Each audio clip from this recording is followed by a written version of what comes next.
Okay, here we go. Chapter 7, Part 3, and hopefully the last one. Let's crank through this.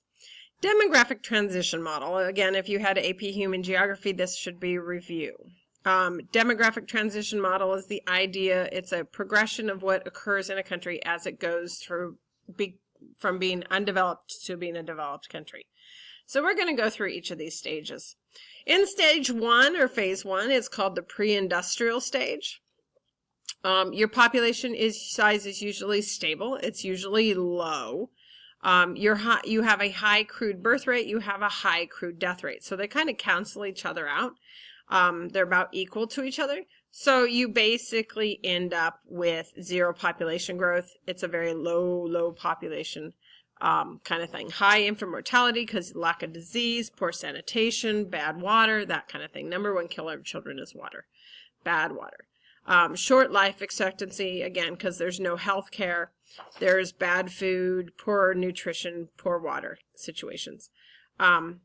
Children are seen as an asset because they can help work. They can work the farm. They can take care of their elder children. This is usually a rural situation, often farming, subsistence farming. There is no country that is currently pre-industrial. But there are regions that are very rural regions in a lot of countries that are considered pre-industrial. So it's very common. Or it's not very common, but you can find it in regions. But as a country as a whole, there are none.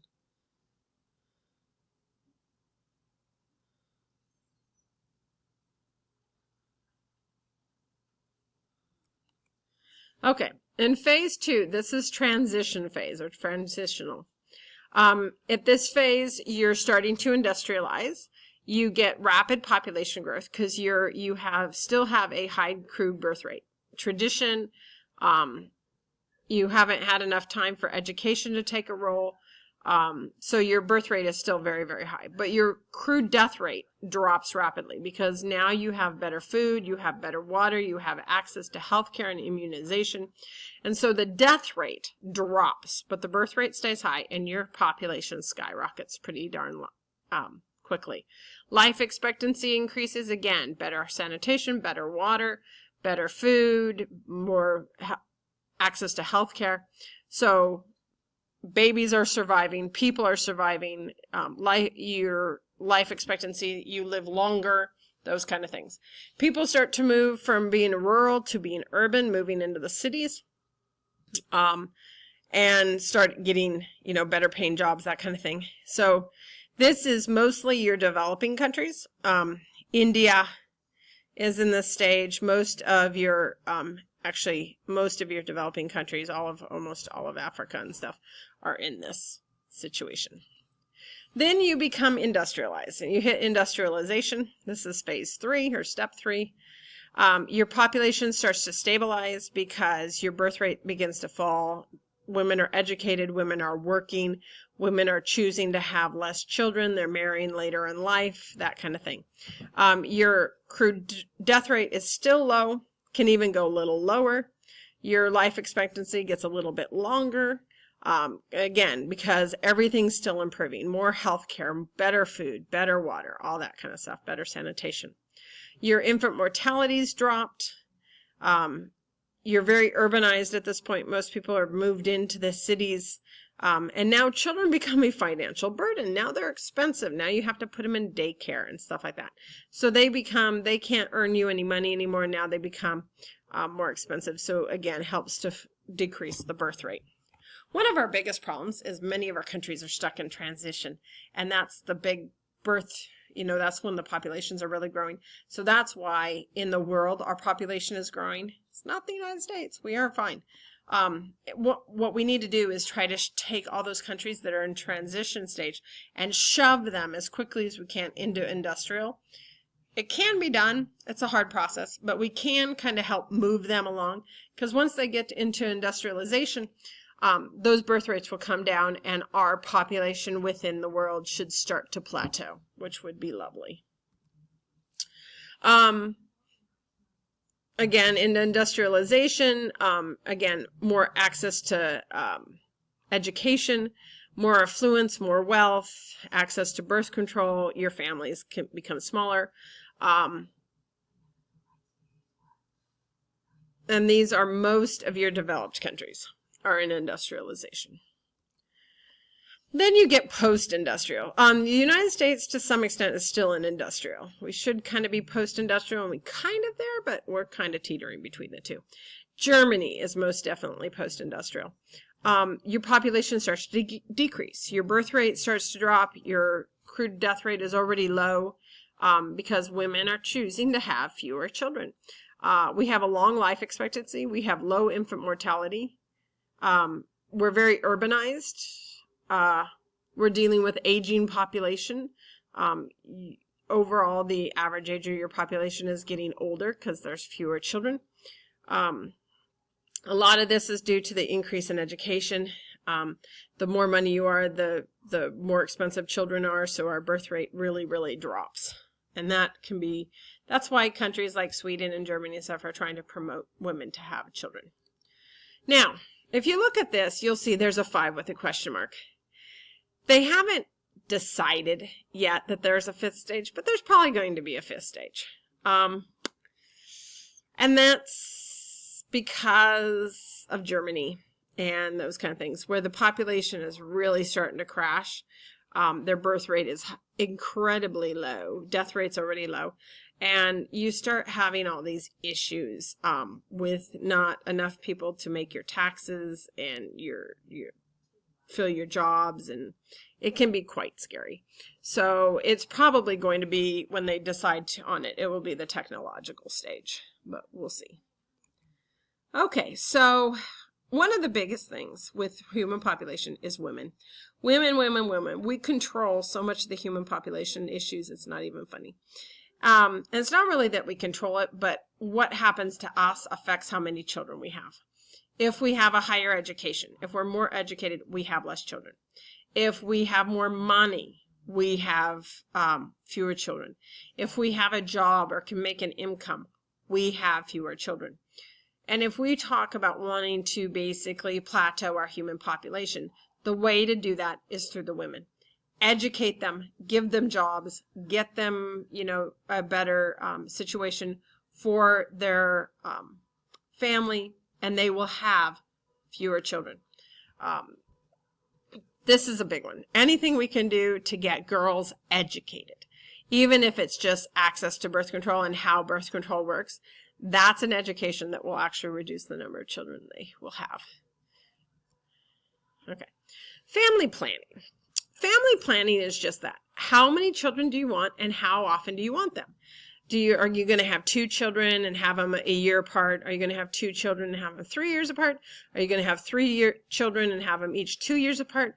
What's your plan? Now, your plan may not work, but what's your plan? And that's all family planning is that. Now, in order to accomplish that, a lot of times we need things like birth control. And there's a variety of types of birth control, and I will probably talk about this in class because I think this is a very important subject, especially as all of you guys get ready to head off to college and head off to the rest of your lives, where children and families and husbands and wives are in your future. In the graph, you can see uneducated women have a lot more babies, and this is women's education. This isn't just anybody's education. It really does not have too much to do with the man's education. It's all about the woman's education. Okay, so let's talk about birth control.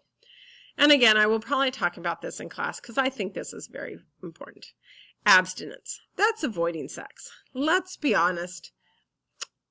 That doesn't work very often, especially when you're in love or hormonal. Abstinence, while it's a nice idea, not probably going to work for everybody. If it works for you, fabulous. I think it's great. You should wait, in my opinion, but that's not going to work for everybody. Then we have mechanical barriers. Barriers that keep the sperm from getting into the uterus and therefore finding the egg and making a baby. A diaphragm. A diaphragm is something that actually sits over the woman's cervix and blocks the sperm's entry. That's kind of a very old-fashioned thing. You don't see them very much anymore, but they're still around. We use a lot more of our hormonal barriers and stuff like that. And a condom is a physical barrier too, a mechanical barrier. It blocks the whole thing. And please make sure you're putting on appropriately. It should be, it has a little receptacle at the tip that needs to be loose so that there's somewhere to collect the semen. Okay. And if you're all blushing now, I think this is funny. Hormones. These are usually your things like your birth control pill. There's patches. There's Norplant that goes in your arm. They literally put it in. You don't have to worry about it for 6 months. Now there's the ring. There's a little ring that sits around the woman's cervix and dispenses your progesterone and your estrogen. Basically, in the hormones, it tricks your body and makes your body think you're pregnant. And it's very low doses. It's not, you know, as long as you don't have any other health risks, it's rather safe, or it is very safe. And they're highly effective as long as you take them all the time. By the way, ladies, if you are on the birth control pill now or ever, you have to take it every day at the exact same time, 7 days a week. So if you take it when you get up for school in the morning at 5 in the morning or 6 in the morning, and then wait until 9 or 10 or 11 when you get up on the weekends, you are decreasing the efficiency and the effectiveness of your birth control pill. So now it's not 98% effective. Now it's 92, which means basically 92 times you won't have a baby, but the other 8 times out of 100, you could get pregnant.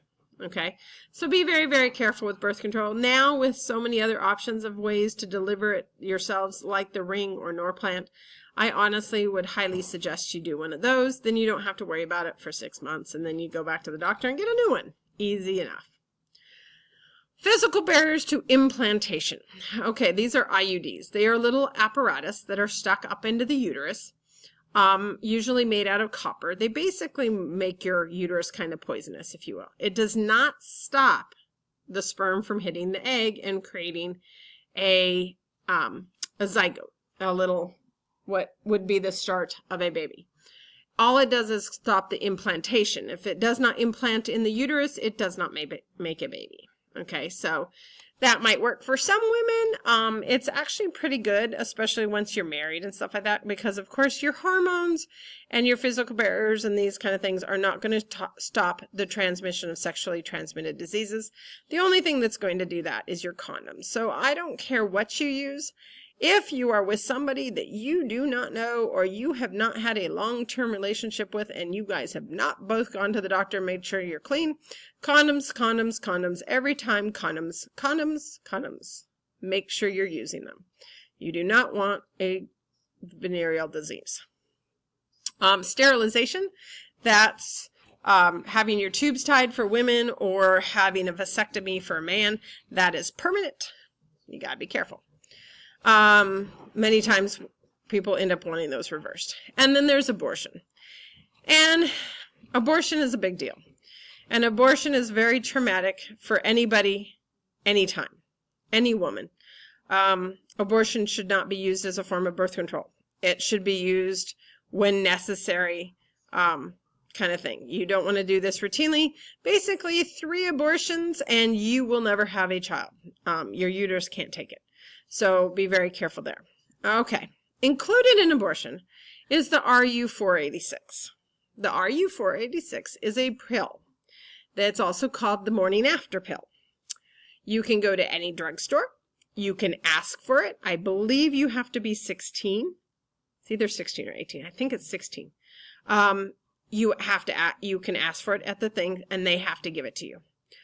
You take it, it basically poisons your uterus and does not allow an embryo to implant if you got pregnant, but it has to have been taken the night after.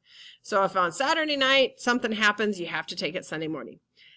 Be careful with that, but it's available, and it's used a lot for rape victims, and molestation and stuff like that, where there's some issue and concern that the pregnancy could arise. Okay, so I'm almost at 15 minutes, so I have to go. If you have any questions about any of these, ask me in class, and I'll probably go over this too, because I think this is very important. I'll talk to you later. One more video.